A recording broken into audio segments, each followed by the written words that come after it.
It's the Harris Football Podcast with your host, Christopher Harris. Welcome!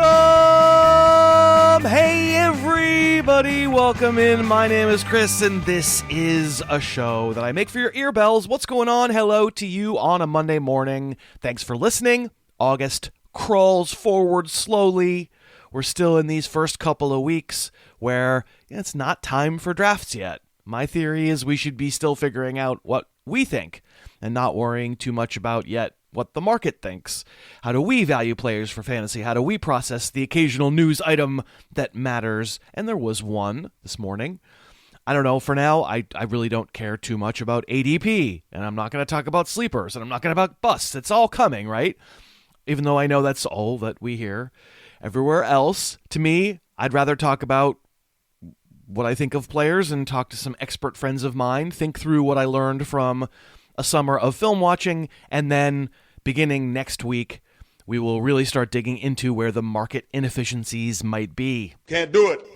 Correct? Samurai Mike cannot do it.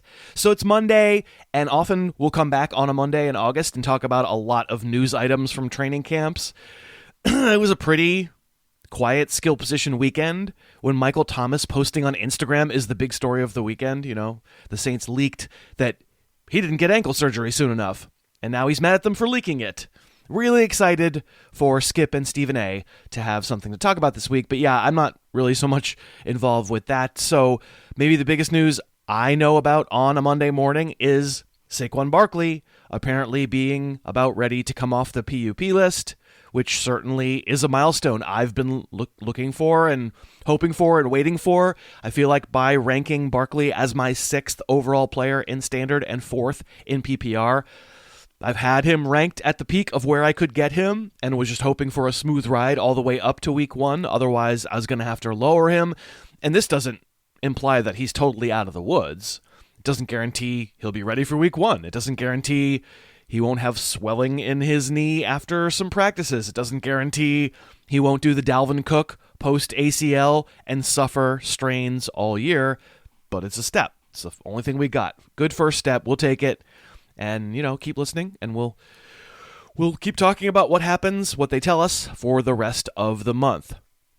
Now, I am having to track the ins and outs of what happens throughout camp because my job with the 2021 Harris Football Player Profile Almanac is far from over. Thank you to those of you who've already gotten your copy. The first edition came out on August 1st. You could have been reading it for like a week already. But there are 2 more editions also to come.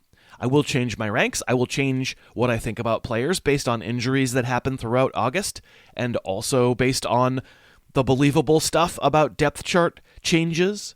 There will be many changes to the meat of some of the player profiles, and if you've already ordered the almanac on Friday the 13th this week, you'll get a link to download an update. And in this first update, you'll see red text where I changed profiles. And then Friday the 27th, I'll do it one more time. It'll be blue text. So you won't be drafting at any point with an out-of-date guide. I already have made some changes, some revisions over the course of the past, 3 or 4 days.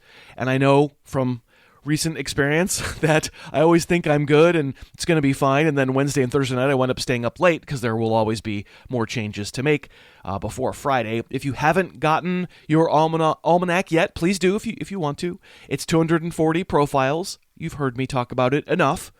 You've heard me read from it. If I haven't convinced you yet, well, I probably will try and convince you more. Chris Harris can't believe it. Oh, I can believe it.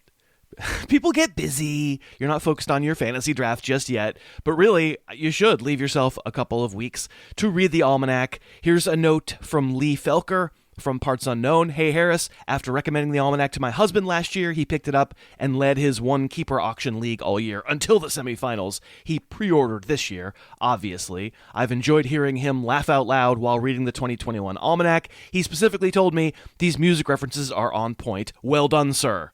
Thank you to Lee, and thank you to Lee's husband, Tom A. from Ontario, Canada. Hey, Harris, reading through the almanac and giggling along the way, I literally laughed out loud at Josh's hatred of Devontae Parker, comparing him to 2 hot dogs and an orange Julius. Yeah, that's about right. And there are many other emails of praise. I'm not going to read any more.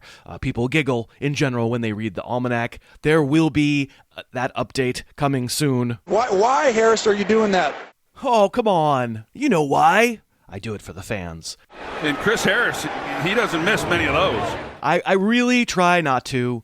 And, even if you don't have the means to pick up the almanac, I'll be right here. I'll be doing 5 days a week, basically through the end of the season, talking into this microphone, making a show for you.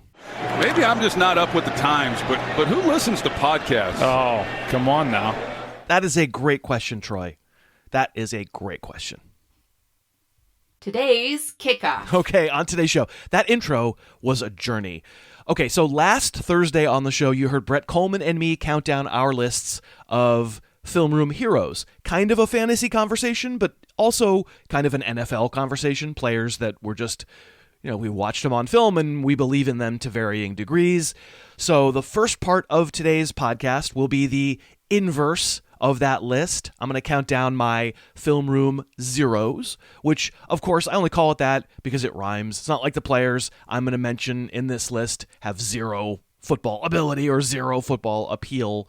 But in each case, I will talk about what I mean. I'm going to sneak a music digression in there to make your earbells happy.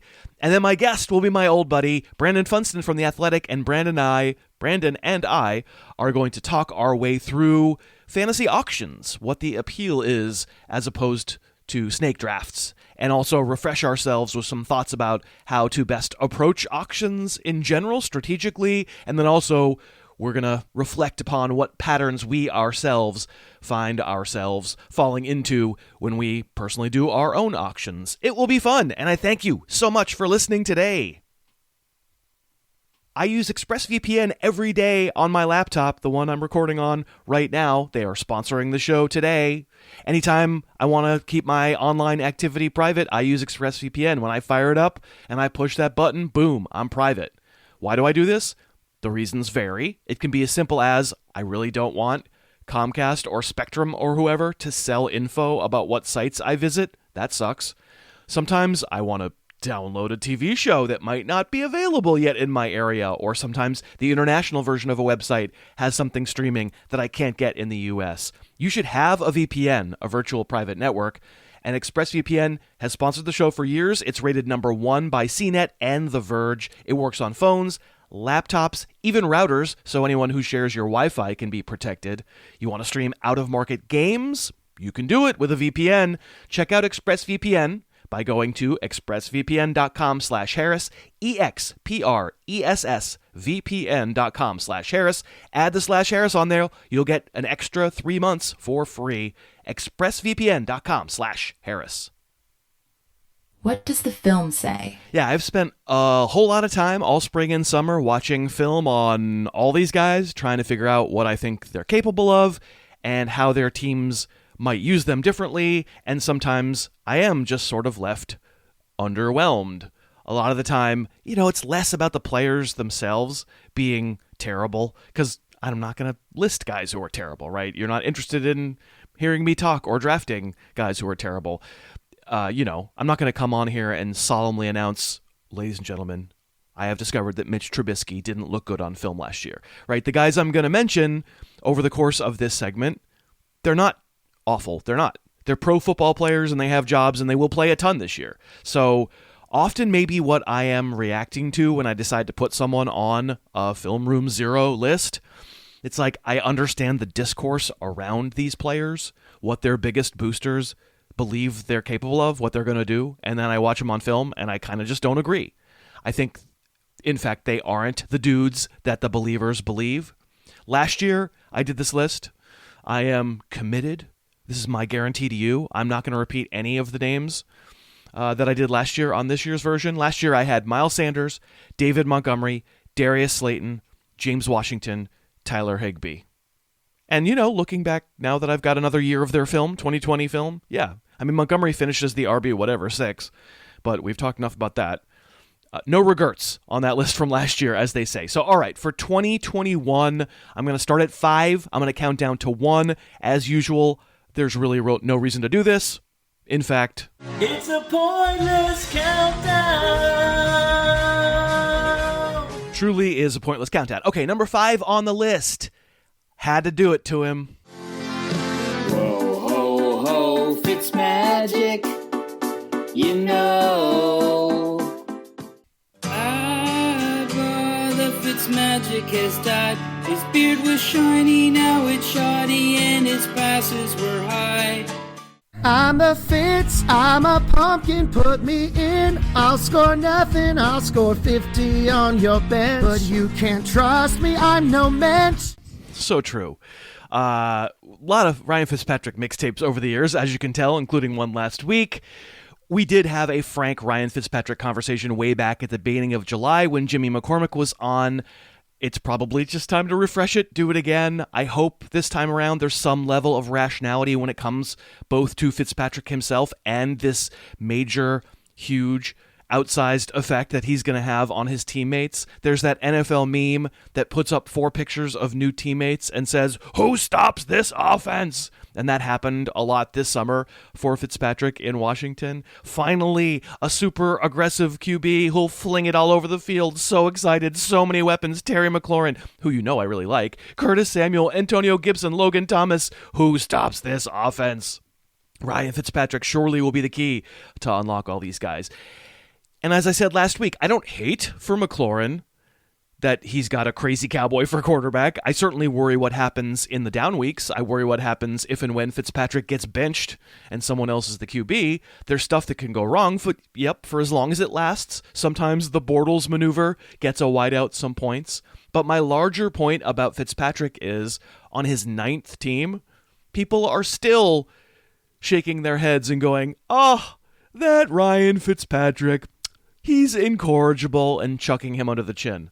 I'm going to quote myself from the almanac here. Just amazing cognitive dissonance. To believe Ryan Fitzpatrick will win you a fantasy title is one of the stupidest things I've ever heard. He's spent his entire professional life proving otherwise. It's like assuming Nickelback's finally going to release a rock opera that'll make the critics weep. Let me be clear. Fitz isn't bad, or he's not bad, or at least he's not bad in the textbook ways, whereas many of the other doofus QBs in the bottom half of the league employ a death grip on their jobs by refusing to take chances. Fitzpatrick has the opposite problem. In his pass selection, he is borderline deranged. He never met a tight window he wouldn't try to throw into. Don't believe me? Then you haven't watched Fitz play. But also, over the past 3 years, next-gen stats tell you he has the smallest average yards between his target and the nearest defender of any quarterback in the league. It's truly incredible, and Washington fans are about to experience it. You'll be thrilled over games where Fitz only throws 2 picks because you'll have seen 3 other throws that could have been intercepted. You know exactly how this season goes. In September, Fitzpatrick will have a couple huge statistical days, because he always does. NFL media suckers will once again chuckle and shake their heads and say, "The guy gets it done wherever he goes." Then Ron Rivera will watch Fitz try to throw a football through 5 defenders, decide he's seen enough, and then Taylor Heineke will get starts. Phew. End quote. It's me again. Fitzpatrick, when I watch him play, he's actually a pretty accurate throw. Like, he throws it where he's looking to throw it. You know, when he has an open receiver, it's usually right on him. And when he doesn't see a defender, it's right on him too. You know, by NFL standards, he doesn't have a huge arm. I graded his arm strength a C in the almanac. I give him a B+ for accuracy. But even at age 39, he does have the physical tools to be a starting quarterback, except the part where he has no shame and can't rein himself in and has a particular kind of blindness that causes him not to see opposing jerseys.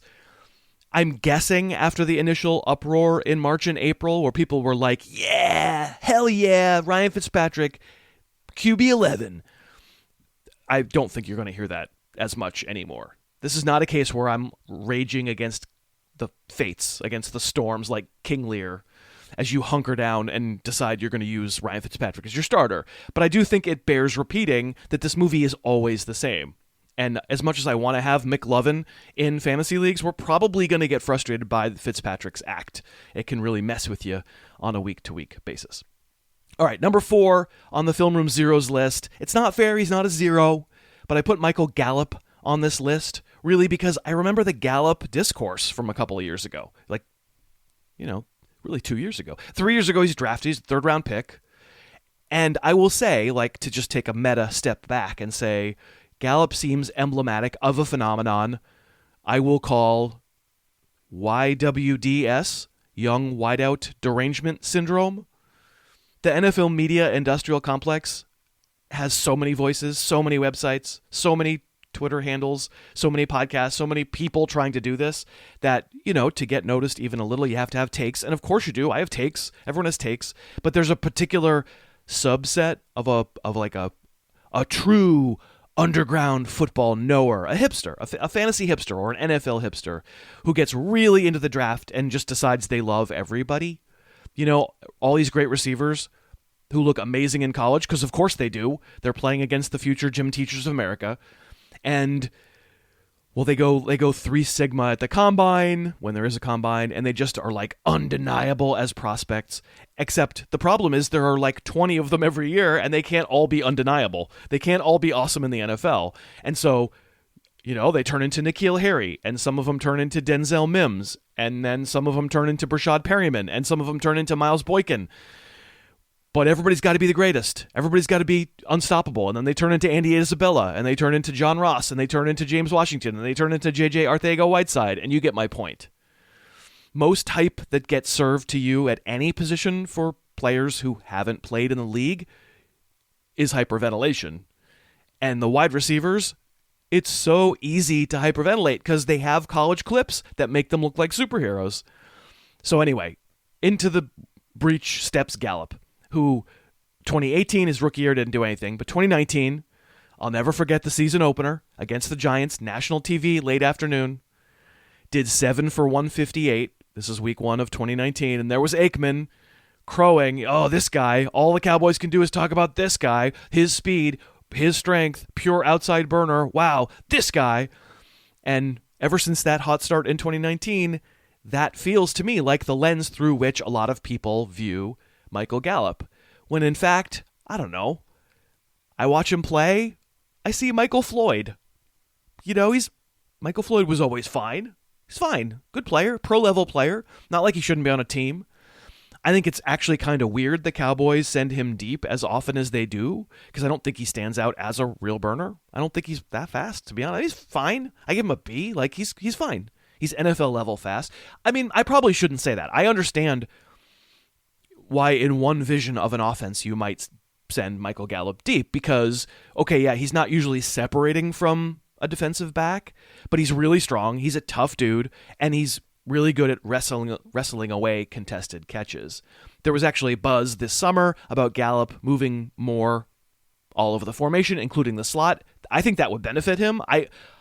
If I were like looking at his body type and his skill set, I would put him more in the Deebo Samuel mode, like the Chris Godwin mode, the thick, tough guys who would do well catching it in short space and then running all over safeties. Maybe CeeDee Lamb swaps with Gallup some more. Maybe plays on the outside some more. That certainly didn't happen last year. Gallup was a slot player on 6% of his routes in 2020, also known as the lowest percentile of any qualified wideout. So when I watch Gallup play, I see try hard. I see strong as hell. I see decent third receiver. At least that's in the role the Cowboys have given him. And I think it was always thus. I think that was always what he was destined to be. And even if he had the occasional random 100-yard day along the way, by NFL standards, he's just a guy. And the chirping NFL media members who don't have to account for their bad calls and probably have moved on while we're figuring out that Gallup is like a decent pro player, but not a star and probably not a great fantasy option, well, doesn't matter to them. They're already 3 proclamations away. They're telling us, Amon-Ra St. Brown is going to be the next 4th round pick bound for the Hall of Fame, So Gallup is wide receiver 46 for me, probably gets drafted in a lot of leagues. Fine. If the Cowboys offense legitimately has a chance to grow back to what it was a couple years ago and be that 30-point-a-game thing, yeah, all 3 wideouts probably wind up being top 24, and Gallup will be up and down, but steal some fantasy games here and there. The idea that he was ever some sort of like star or unstoppable monster just doesn't seem true on film. Okay, number 3, counting down pointlessly. The number 3, Film Room Zero, the other wideout on this list for me in 2021. I briefly mentioned him off the top of the show. Devontae Parker. Deviant Parker himself, I'll read you from his almanac profile. Spoon recorded a song called Trouble Comes Running on their seminal 2010 record Transference, which you should download immediately because it's awesome. And every time someone ats me, asking me why I don't respect Devontae Parker more, that song plays in my head. After the 2019 season, Parker had finally done it. He'd finally overcome 4 years of head-clutching mediocrity and drops and mental mistakes and finished as a top 10 fantasy wideout. His believers, surely they refer to themselves as the Deviants, could finally crow. His 2020 ADP vaulted into the top 20 wide receivers, I think maybe even top 15. But oh yeah, then the same old Parker showed his face. He got ejected for fighting last year in Week 13. He dropped a pass in the end zone and hurt his leg in Week 14. He gave up on deep balls. He vanished for long stretches. He also made great plays because that's what he does. You want to see athletic ability? Check out Week 10 against the Chargers when Parker somehow grabbed a pass thrown deep into the corner of the end zone with one hand, but just barely couldn't get his feet down. It's obvious why folks allow themselves to get baited every year. He's tall and fast and can jump. But except for basically a 2-month stretch at the end of 2019, Parker has still always mostly been trouble. All right, there's more, but that's enough of that profile. So, yeah, when it comes to Parker before 2019, like leading up to that draft, it felt like finally everybody had kind of made peace with the idea. Like, he's a good player. He belongs in the league. The athletic traits that made him the 14th overall pick in 2015 were not fake. He was not a draft bust. At his very best, at his best moments, he always looked like a stud out there. His best plays, Michael Gallup can't do those. But before 2019, we'd all kind of given up on the idea that Parker was going to, concentrate for a full game, let alone a full season. So he would always be a guy who was in the league, but kind of might have been a supplemental sort of player, stuck around for a long time, occasionally helped the Dolphins win, but who would give up on a route at the wrong time or would drop a pass when you really needed him to catch it or just sort of didn't show up when you needed him. But that hot streak at the end of 2019 really brought out his fans again. Remember, Ryan Fitzpatrick was in Miami, so we got an overlap of so-so guys masquerading as great options. How could Devontae Parker avoid another big leap forward with Ryan Fitzpatrick in the saddle? Of course. Well, yeah, we saw how. Neither guy is as good as his press clippings. Neither guy is as good as his best moments. Fitzpatrick got benched because it's his move, and Parker caught 4.5 passes a game because it's his move. And now, Devontae Parker's no longer battling Jakeem Grant and Isaiah Ford for wide receiver targets. Now it's Will Fuller and it's Jalen Waddle. And so Fuller doesn't play week 1 because of his suspension. And honestly, he's a pretty good guy for this list too. I just have never thought that Fuller has ever turned out to be what his biggest advocates said he would be. But Waddle comes in too. Parker, they both are very fast. Parker's pretty fast too. Parker has size those other guys don't. I understand why there would be some appeal theoretically, role-wise. You've got these smaller, outside, downfield kind of weapons. Cool. Give me the dynamic athlete who can play in the middle of the field. That could really, really work. It's logical. I just don't actually think the human being who's going to be occupying that spot for the Dolphins is capable. I don't think Deviant Parker is the guy who would consistently take advantage.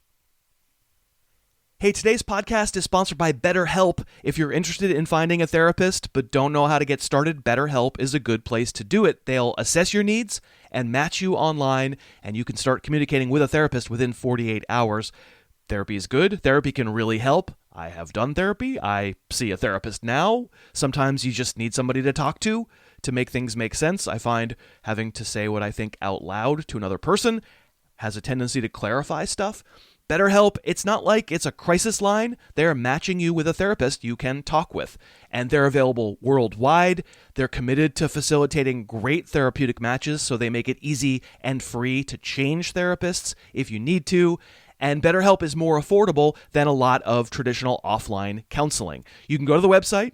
You'll see new testimonials posted daily. Visit betterhelp.com/Harris. That's betterhelp.com/Harris.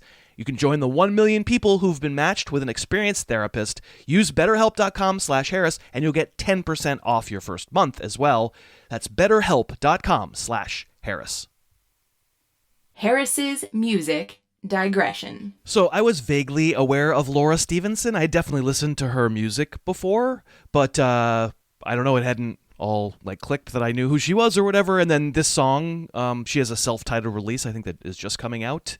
So I just heard this song a few days ago and have listened to it about 70 times since. I thought you should be aware. It's really great stuff. The song is called State.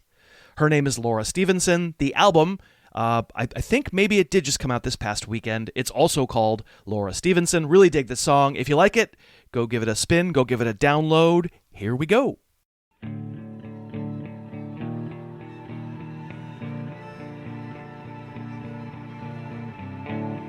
We all spill out of the earth, naked like sick birds, uncomfortable with words, visceral and unfurled like blood feathers under the skin.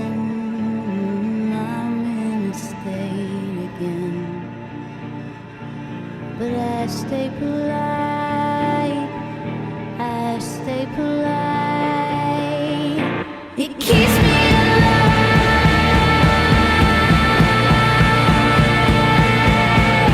It keeps me alive.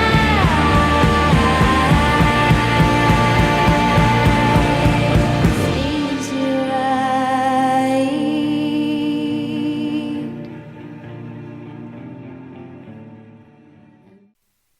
Harris can't say cumulative. Fair. That is fair. I often cannot say that word. Let's keep going. On the Film Room Zeros, nonetheless, I have another Dolphin on my list, which really doesn't reflect what I think of the team. I think they're maybe a playoff team this year. You know I am predisposed to liking Tua. The Waddle pick could turn out awesome. I'm not particularly bothered by the fact that I'm not sold on Myles Gaskin as any kind of pure starting running back in the league, because I really don't think he needs to be. But there's just an assumption that Myles Gaskin is the man in Miami. Of course you would think so. Gaskin is definitely a top 20 or whatever, 25 running back. Who else is there? When in fact, I don't know, he himself, to me, watching him play, really sort of belongs to the who else is there brigade. It's kind of like where he comes from. He's good to root for. He's fun. He's an underdog. He's a former 7th round pick, barely played his rookie year, jumped up, I guess, kind of snatched the Dolphins' top running back job the first half of the season last year. He did. He played the most snaps. He got a bunch of carries in September. The numbers make it look like, gosh darn it, the Dolphins have their guy. Gaskin's their guy. It was only a knee injury and then COVID that prevented him from taking on a full season of pure starter work and being a leading man. This Gaskin thing for 2021, it's not driving me crazy. It's not as dangerous as like Alex Collins or Jordan Howard or Clyde Edwards-Helaire last year, where people decided there was nobody else in the backfield and therefore those guys were good fantasy plays, but you had to spend a 1st or a 2nd round pick to get them. Like Gaskin's not going to require that kind of investment. So I'm not really even railing against the idea of taking a chance on him. It's hard to scream at you because of your 5th or your 6th round pick. Like, I'm not going to get that mad at you. But I just think the assumption that Gaskin is clearly the captain of his backfield is flawed. It's just as flawed as it was in those other cases. I watched every touch Gaskin had last year. He's fine, but he's not special. He's on the lighter side. He seems to want to cut all the time, multiple times, every run. It's like he really wants to be this jitterbugging guy, but he just doesn't really seem to avoid that many people. To me, he looks like a 3rd down back. He's good catching screens. He's good. He's good. Like, I don't know. Myles Gaskin does not have the film profile of an obvious lead back. He's not fast. He's not crazy twitchy. He's a body. He's a useful player. But it's like that half a day when people told you Jalen Richard was a future star, or DeAndre Washington, or JaAndre Richardington. I firmly believe the Dolphins will be a winning team, but I just as firmly believe that Gaskin will, over the course of 2021, just give up a lot of work. Malcolm Brown, maybe Savon Ahmed. I think Savon Ahmed looks almost exactly like Gaskin when he gets the ball in his hands. Can't tell you drafting Gaskin's some kind of huge mistake. like I did with Collins, or like I suspected would be the case with Edwards-Helaire. But just because Gaskin almost certainly isn't going to cost you that much, not because I think he's really all that good. You're not going to ruin your draft by taking a chance on him. But I don't know. I just don't like... You're chasing volume. I'll talk about that more in a second. My guess is that volume just won't stick. It doesn't tend to stick with the guys who are just so. And then, all right, lastly, number 1, the spot of a pointless countdown, Film Room Zeros. Break out the footy pajamas. A lot of what I just said about Gaskin also applies to Damian Harris of the Patriots, though in Harris's case, my guess is that he'll even be less of a draft day investment than Gaskin. So in neither case is this me saying, busts, huge avoids, I'm positive, huge, massive busts. I mean, I'm not going to call your 6th round pick and your 8th round pick busts. That's just not really the way it works, right? I'm much more talking about what they are on the field. And certainly different reasons that I'm offering between the two of them, that they aren't maybe going to wind up being the clear lead dogs in their backfields that people say they will, but I think similar end result. Another name that I could add to the list of running backs that I always recount when I'm making fun of the who else is there argument would be Peyton Barber, 2018. You know, Barber, again, just like these guys, wasn't a high draft pick that year, but he was a sneaky pick. What a sleeper, top 25 back by some of your favorite depth chart readers out there. Because who else was there? Who else was there? Ronald Jones was a 2nd round pick that year, but he struggled so badly in camp he wasn't even expected to play and didn't the beginning of that season. So of course Barber was the one you wanted. Of course, well, no, he wasn't going to be great, but gosh darn it, at least you could feel good because you knew he'd get carries. And oh, he got carries all right, 234 of them. Remember the stat line? 871 yards and 5 touchdowns, right? To me, Damian Harris maybe looks like a slightly better Peyton Barber. He's as physical as Barber. He's not as big. But Damian Harris is not out there to make you miss. He takes no prisoners. He runs into anyone trying to tackle him. He's pretty strong, but he's 213 pounds, so he's not that strong. He's a good, honest, hardworking player worth rooting for. And he just doesn't have any special traits. I see it all the time on Twitter. Fantasy football is so much less complicated than people try to make it. It's really simple. You will win if you find running backs who have volume. So just chase the volume and you will win. And I guess it's true, after the season's over, you can correlate fantasy performance with the number of touches you got from your running backs. Cool. Of course you can. Problem is, we don't really know who's going to get the volume until they do in a lot of cases. And then we make all kinds of mistakes, assuming that just by reading the depth chart, we know who's going to get them. CEH and Collins and Gaskin and Damian Harris are guaranteed workloads, especially in today's NFL when the platoon is like the main thing that what backfields do, right? And that's okay too. Don't get me wrong, platoons are okay. You can have a very, very good fantasy back who's in a platoon. You could argue Alvin Kamara has never not been in a platoon. But our dude that we draft needs to be talented enough to be able to make hay when his part of the platoon shows up on the field. And Damian Harris, I mean, he's going to be in a platoon. First of all, he played 12 snaps on 3rd down last year out of 243 snaps overall. He's in a platoon. He's not playing on passing downs unless they change something big from last year. And again, I just don't think in a sharing kind of role that Harris is the kind of player who demands undying loyalty on early downs. I think he'll play a ton. Sure, he'll play. But if Sony Michel is there, he'll play. If he's gone, maybe Ramondre Stevenson plays, Brandon Bolden, James White, Tyler Gaffney. Not all those guys are going to stick around all the way through camp, but some will. Harris isn't better at anything than all of these guys. You can't find one trait he has that he dominates everyone on that list. I'm not going to be surprised if he leads New England in carries, but I'd be really surprised if he leads them in touches by any sort of significant margin. And I'll be really surprised if being the slight leader in running back touches for this Patriots team turns him into one of those Stephen Ridley, Ben Jarvis, Green Ellis, just doesn't matter who he is. You just know he's going to score touchdowns the way it happened so many times with those Brady years.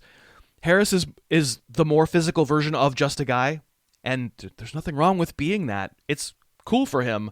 Plus, if he's costing you, like I said, a high single-digit round pick, there's no tragedy in taking a chance that it doesn't matter that he's not supremely talented. He just sort of gets the workload, and it does come to him, and I wind up being wrong and surprised. But my point is, I just generally speaking, don't want to assume workload because I don't think any of these guys live up to their billings on film. We are sponsored by Bespoke Post. This summer, they've got all new essential boxes of awesome. You know I love getting the box of awesome. Just yesterday in the mail, I got the Purified box. It is a self-cleaning water bottle. I just brought it to the gym yesterday. Press a button on the cap. It purifies the water in less than 5 minutes. Didn't even know I needed it. Love it. Bespoke Post sends guys the best stuff every month. It's like a present to yourself that upgrades your style, barware, cooking tools, outdoor gear, collections that are fun. I've got a lot of boxes of awesome now over the years, and it always tickles me when it arrives. To get started, take the quiz at boxofawesome.com, and your answers will help them pick a great first box for you. They release new boxes every month, and it's free to sign up. There's no commitment. You can always skip a month if you want to. You can cancel anytime. Each box costs $45, but has over $70 worth of gear, plus 20% off your first monthly box when you sign up at boxofawesome.com and use the code Harris at checkout. That's boxofawesome.com, code Harris for 20% off your first box. This is a guy. This is a guy.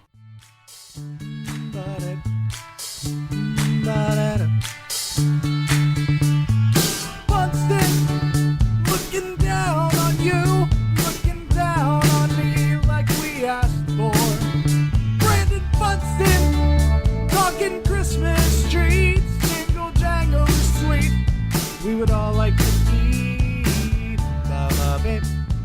And it is indeed time for my guest, Talking Christmas Trees, Jingle Jangle with Brandon Funston. You can find him on Twitter at Brandon Funston. Of course, he is one of the proprietors over at the Fantasy World, the fantasy group at The Athletic. And we were talking beforehand that I've now been doing this show. This is 6 years ago, probably, when we had a segment when you were talking about your Christmas tree. Neither one of us remember it. And did you just say jingle jangle too? Because was that the Trader Joe's jingle jangle? Because I think I probably did get on a soapbox about jingle jangle at some point. I've done it with other people, so I can only assume it must have come into our conversation. Well, now I'm insulted because you used your used material. You didn't write the A stuff for me. Hey, you got A stuff. You spread it around as much as you can. That's right. Maybe I got it first. It's possible I got it first. I don't know. I think it's pretty funny now. You remember when I started this thing, and you were one of the very first guests who was kind enough to come on, and it's we've known each other forever and ever, and it's so crazy now that this show has such an institutional memory that it remembers stuff that I don't. Like, I play sound clips and stuff, and I'm like, oh crap, I didn't know that existed. I remember when you told me you're leaving ESPN and you're going to start this podcast thing, and you thought you could make a living doing it, and I was like, oh, okay, good luck with that, Chris. But yeah, this is season 6. That was 2015, and you were I could go back. I mean, you had to have been guest 1, 2, 3, somewhere in there, and you've been coming on ever since. And thank you for that. And you're my guinea pig this year to come in. I do this every summer. To kind of, I feel to some degree it's like proselytizing auctions just as a format, a means by which to acquire players, because I just don't think enough leagues do it, and we'll talk about why I think that's the case, and I think you feel the same way.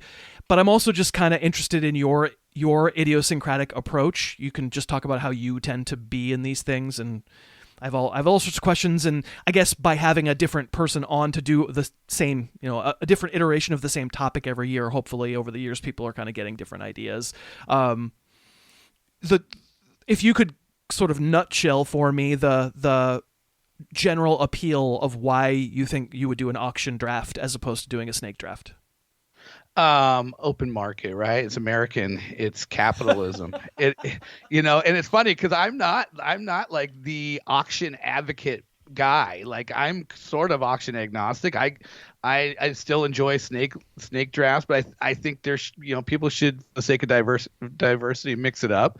But yeah, if you want the appeal, it's what what everybody will tell you is, hey, you want this player? Why should you not be able to get him? If you want him so bad, you got the means to do that. So, of course, which I think is funny because I think that is not the best selling point. Like, there's never one player I have to have. Like, that'll never be me. Like, I have to have Christian McCaffrey. You know what? In a regular draft, I don't get Christian McCaffrey, but I got Dalvin Cook. I wouldn't feel that much, I wouldn't feel any regret whatsoever. So, I mean, It's very, very rarely is it like, I think it's the wrong way to draft. You don't draft just because I have to have certain players. Right. Well, what is then? I'm curious that you buried the lead there. Like, what is the best argument for an auction if it's not what we just said? I mean, it kind of is, but that really goes by the wayside. How many of the guys that it is the open market. It's, people are going to pay what they're willing to pay for each player, and that's good. But if you go in thinking, okay, I want all my guys, you're not going to get them. You're going to get you're going to get a couple of them, and you're going to have to fall back because you're not going to have the money to pay for the other guys. So the distinction you're making is, it's good to have an open market when you're an hour in and players are going for $4, but you still have a chance to get anybody you want, and you can jump up if you want to. That's kind of the best argument for it. A less good argument is, dang it, I want one guy. Dang it, I set my sights on this top guy or whatever. I think I agree with that. I get asked, I do guest spots. I get asked all the time, like, hey, who are your must draft players? Who are your must buy players at auction this year? And I'm like, what? That's not how I think about this stuff. I'm trying to put together the best conglomeration I could afford, whether I'm affording via auction prices or draft capital in a snake draft. I don't go like, well, if I don't get that guy, darn it, it was a. Yeah, right. In the Chris Harris rankings, how many guys are just like standalone outliers, like of guys that you love that you have to have? Like, there's always someone who's close, right? Like, well, sure. I flag guys. Eventually I'll do a couple weeks. I'll do the flag players, and it'll be me compared to what the market's valuing them at. So I'm willing to pay a higher price than the market setting. So I'm gonna be likelier to get those guys. But I probably don't think of them as like, my team is not complete without them. It isn't, it's not how I approach the thing. Sure. Auctions take longer than snake drafts, no question about it. Every pick requires multiple people saying things as opposed to just everybody going, okay, who do you got? Who do you got? Who do you got? So you have to set aside more time, no question about it. And there's, I think, a lot more stress involved with auctions than there is with snake draft. And there's some people who thrive on that, but I think there's also some people who don't like that feeling. I'm sometimes that's me. Sometimes I want to have a little. That's why I say I'm not always like I do like the auction, but if there's never a time for you to take a break, you're gonna have to be in on everything. So yeah, I mean, sure, someone throws out a player and you don't want them, you can step back for a little bit, but it's not for long. Right. Agreed. Any thoughts on if people have been in long time snake draft leagues and they've really wished that their league would change over to auction so that they would have player salary, certainly, or I mean maybe not. We won't even say we'll get to that eventually. Just a way of having the draft be more of an open market, as you say. What's the argument they should try to make to their league mates who are reluctant? Yeah, that's a hard one because I just think about my two local leagues that I've been playing in for a long time, and getting them to make any kind of change is like pulling teeth. They're so traditionalist and they get stuck in their ways, and and I think you have to kind of introduce elements. I know for a long time in one of my leagues it was just the waivers was always like reverse order of standings or reverse order of the week that was, and it's like, okay, can we introduce fab bidding, and like get them out just a little bit out of their comfort zone, and then slowly kind of inch them along with different things. Maybe it's some kind of a modified. I don't know. I mean, you can't just. It's really hard to do it cold turkey, whole hog in terms of change. And I think you kind of have to start throwing out things that sort of get them out of their comfort zone a little bit, and then you just try to move that needle a little bit more. I think the correlation between fab and doing our entire draft and auction is actually a pretty convincing one. Like, hey, for if you're in a league that has fab, and I think most do now, there are still some holdouts that don't, but most leagues have fab.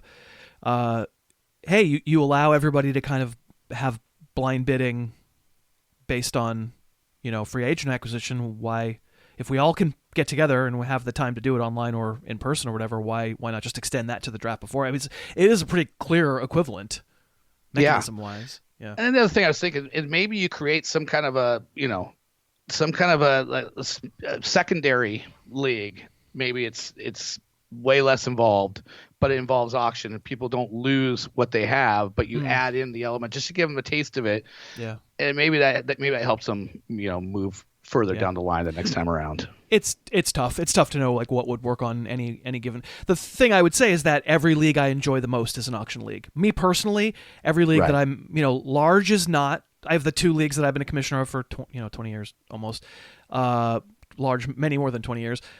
Large is not. Large is a snake draft, and La Liga is an auction. And I love my large brethren who are listening, and some people are in both leagues, but La Liga is the one that just makes your palms sweat. I like that feeling, the feeling like, oh God, what am I going to do? And especially when it turns into a dynasty league, which is what La Liga is, and now you're tying an overall salary cap to player values that went at auctions, and you everybody's got kind of a different amount of money to bid with every year, and you have to really, you have to like watch what everybody else is doing. It feels like, there are some people who approach fantasy who just aren't into the intensity. They don't want an intense experience. They don't want a scenario where, strategies are differing depending on what you need that day or whatever, because it's just stressful and they don't like it, but I like it. Well, and I think there's, they want a controlled environment, and no auction is ever the same, and so it's like the unpredictability of it all, I think, scares a lot of people. And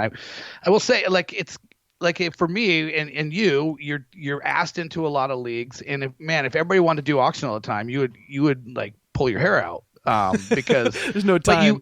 But for the leagues that you're most excited about, if you can get everybody around an auction, and maybe you just have a couple auctions, and especially if you can do it, in a room as opposed to on, someone's platform online, it's just better to kind of do it in person. So we're not saying, like, I don't think this is why this will always be a niche kind of thing, is because it's not, it's not a hassle. It's a hassle. It's not mass consumable in any way. So, but you should try to figure out a way that you're doing at least one every year. I agree. So let's segue into the way we approach auctions. I don't think there's no right way. People are constantly saying, "Hey, I get it all the time, tweets and emails and everything. Like, it's my first auction. I don't know what to approach. Should I be thinking about saving all my money so I can get all the bargains and miss all the?" And of course the answer is going to be, there's not a right way. There's no right path. There's no definite way to get the winning team or have the best strategy. A lot of this stuff is just luck anyway, because a lot of it's based on injury and or team situation stuff that just winds up surprising all of us. Suddenly the Bills are great offense, and you're like, oh, well, great. I drafted Cole Beasley for $1. That actually is going to pay off really well. So do you, just personality type wise, find yourself leaning in a money management strategy direction one way or the other, or does it kind of vary depending on what happens? I think there's, the obvious, like, popular strategy is stars and scrubs. You pay up for some really big names, and then you try to get everything else on the cheap, and try to, salvage decent talent with the meager dollars that you have left. But I would say I'm more often the guy that ends up with a whole bunch of upper middle class, like, I'm never going to be the guy that is going out early on the Christian McCaffrey and it's getting crazy, but that's the guy I want. I'm probably waiting like 3 or 4 running backs down the line on the rankings list and getting like the appropriate value price for that guy. But I'm very rarely stars and scrubs. I'm usually trying to get as well-rounded of a team as possible. I will say, it's like, the market has to get set. So I always am trying to spend sort of in the middle of the draft and not so much at the end, because you can get stuck with money and having too much money when everybody else is already empty, and paying early when people are excited to kind of spend some money. So you try to, I usually try to hit that wheelhouse in the middle, but there are almost every auction, there's like some really good values very early on, because a lot of times it's like, say Jonathan Taylor gets thrown out there, and like there's a whole Carson Wentz injury stuff, and people don't know what to bid on him. And a lot of times there's like this fear, and then he'll end up going for a really good value. It's like, sure. But I think what happens is once like 3 or 4 running backs, 3 or 4 wide receivers get thrown out, we see their dollar values, the market kind of gets set. And then I think the rest of the auction, until people have to do crazy things because those positions are running out, the rest of the auction kind of falls into sort of a rankings by dollar value for a while anyways. That's right. And that's kind of leads into my next question, which is, of course, every website touts that they have the right dollar values that you should spend for each player, and I get asked, why doesn't the Almanac have dollar values? Everybody else's draft kit has dollar values. Why can't I have? And for exactly the reason you said is why I don't put dollar values on. I think they're almost more harmful than they are good, as though if you spend any more than this, you're foolish. But the fact is, as soon as 4 or 5 guys are gone at a position, the market is set, and it isn't necessarily set at the dollar value that I would have put in the Almanac. It's not $70 for Christian McCaffrey, and see, if you spent more than 70, you got bad value. It might be 80. And then you realize, well, in this auction, the ace guys, the top 6 guys are going to go for between 75 and 80, and that's, if I want them, that's what they're going to cost. That's the value. Yeah, exactly. Yeah, you throw them out the window, because if they're telling you that Christian McCaffrey's 70, but like you said, he goes for 80, then Dalvin Cook's going for 78. Sometimes he might even just go for 80, 80 or 81. There's a guy there that thinks and so the market gets set right away, at each position as soon as a few of the bigger heavy hitter players go, and people always throw out big names because people always want you to spend your money early, and so you'll get a pretty good idea pretty quickly on what the market will bear. I will say that I probably, if I had asked myself that question about the typical where I tend to spend my money, I think I probably do a little stars and scrubs sometimes, and a little kind of let's be the one with money when we're down to the 30th guy being nominated. I'll be the one who just gets everybody he wants in that middle section sometimes. But I will say I think the only consistent thing I do in auctions is nominate players I don't want. I think that is like, there are definitely people who'll tell you that there are now so many people who do that. You should actually nominate people you do want, because you can kind of you're always just kind of trying to catch a momentary blip where everybody goes, is anybody else going to do anything? Is everybody just going to let this go? But I would say,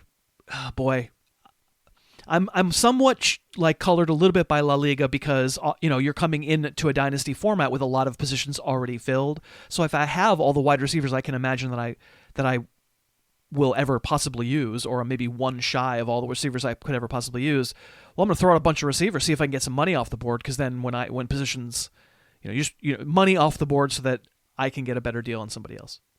Yeah, absolutely. I'll never stop. I'm the same way. I'm always trying to find the buzzy guy that a lot of people like that I don't like, or someone that I know is going to get money spent on them. But I will say I feel like I'm a price enforcement all-star. Like, I take that as my, I really do. I noticed you're the captain. I am the captain now.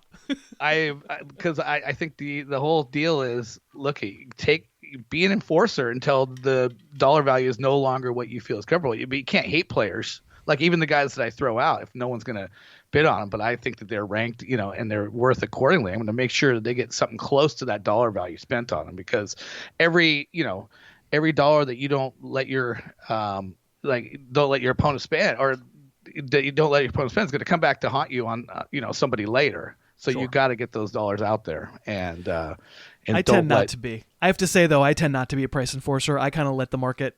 I'm like a peace and love, free marketeer. I just think I too guess. many people go in and they're in their own head on their own thing, and they don't pay attention. Because I just see sometimes there's just people are frozen and they won't say anything. And it's like, we got to get something for this. We're not going to let this go to this guy for, $10 under value. Let's get it a little bit closer, And I just You're hate right. to see. It's and of course that equation that's in your head in the moment as it's going on often gets very muddled, because what's the actual right value?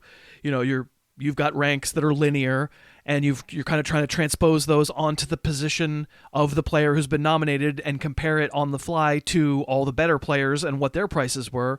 So it's not so much that I saw in the draft guide that he should have been a $20 player and he's going for $10 unless I price enforce. It's more, I'm seeing that the guy who's twice as good as him is going for 40.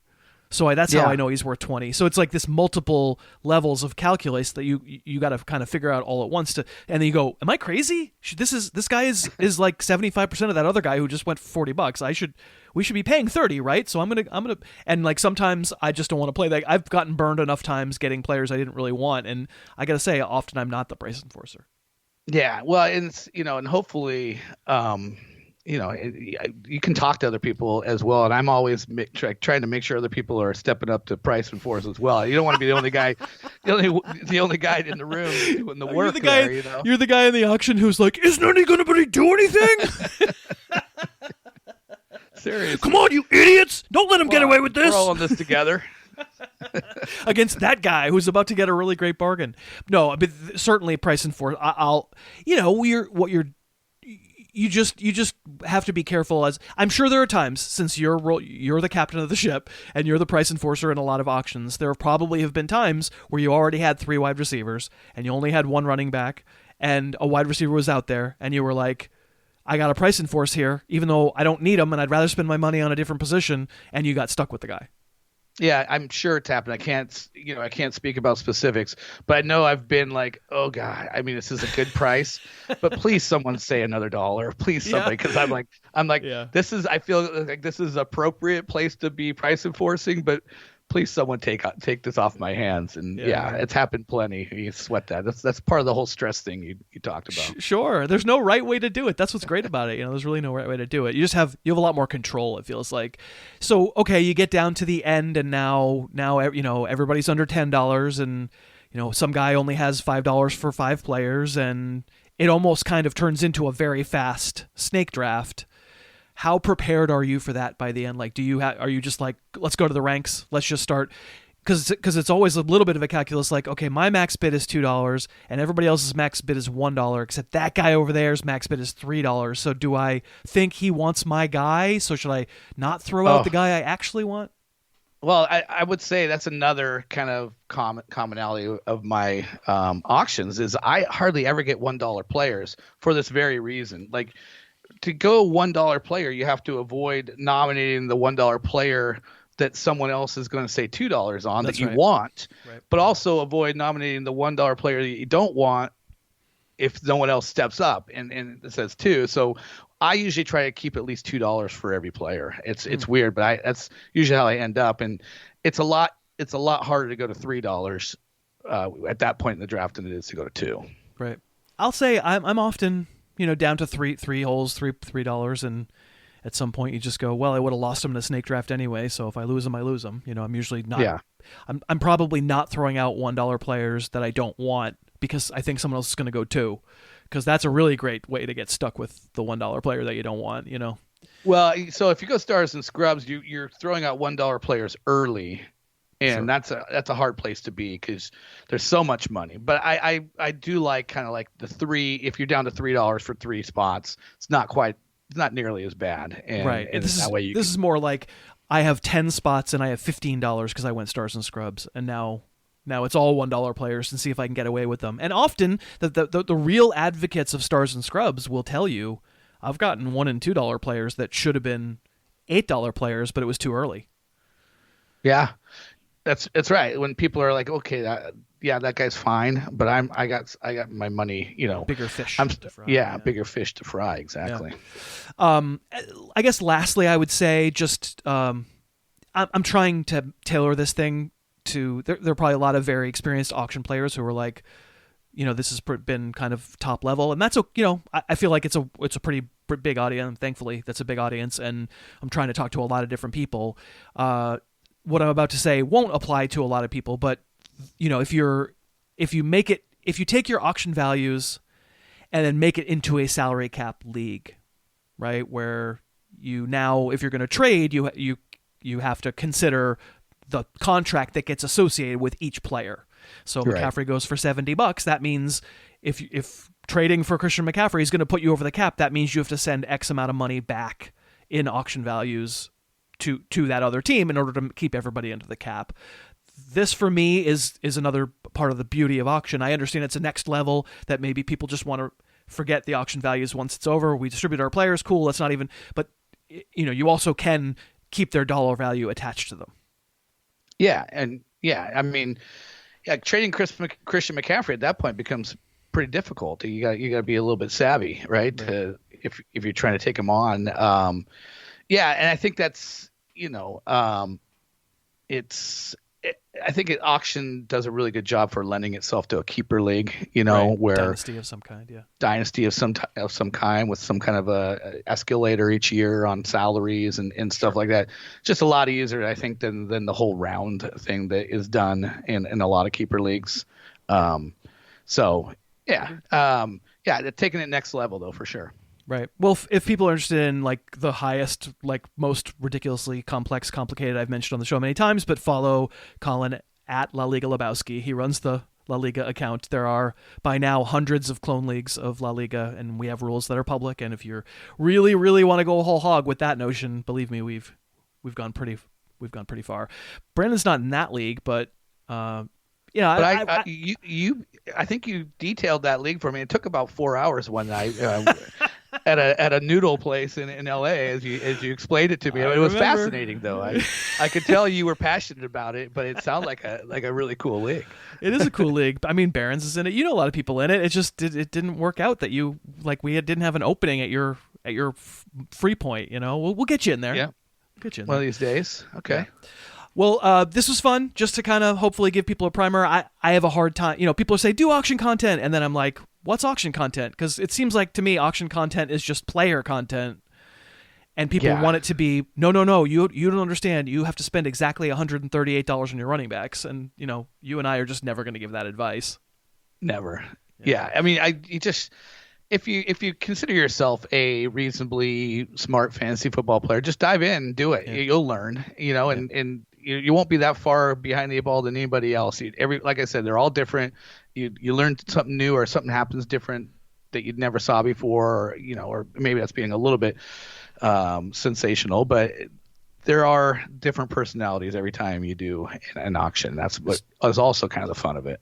It is. It's true. It's fun. It's really good. All right. So if you want to follow Brandon on Twitter, I would, because I do, at Brandon Funston. You can find his work and his friends and all his business and stuff at The Athletic, which is a wonderful place to subscribe if you are so inclined. You're getting ready for the season. Of course, you're going to be a regular guest, watching some games for me, as always make you do. God, you're a good friend. I put you through a lot. I appreciate it, but I'll talk to you in September, okay? Sounds like a plan. Thanks, Chris. And thank you so much for listening. Let me also thank the sponsors we had on today's show: ExpressVPN, BetterHelp, and Bespoke Post. It is wonderful when you support the sponsors, because that's how they know to keep coming back. I promise it's not some sort of like commission arrangement. I'm not getting a percentage. It's an advertising arrangement. And when you use the codes, that's how they know that it worked, and they keep coming back. And they do, because you support those sponsors, and I really appreciate that. It's pretty amazing that this has turned out the way it has. I'm very, very lucky and thankful to all of you. Okay, that's going to do it for today's show. Coming up tomorrow, a bunch of things. It's going to be kind of a grab bag show. I'm excited about the guest. I kind of don't want to tell you about it until you hear them tomorrow. But yeah, more talk, more evaluation, and some stuff about the way fantasy rankers are evaluated online. It's going to be a good show. I appreciate you continuing to tune in. Until then, thank you again for listening. Your hat is awesome. You're awesome for wearing it. I will talk to you tomorrow. The Harris Football Podcast's opening theme is Under the Gun by Apex Manor. The closing theme is Say Yes by The Wellspring. Subscribe to the podcast on iTunes and never miss an episode.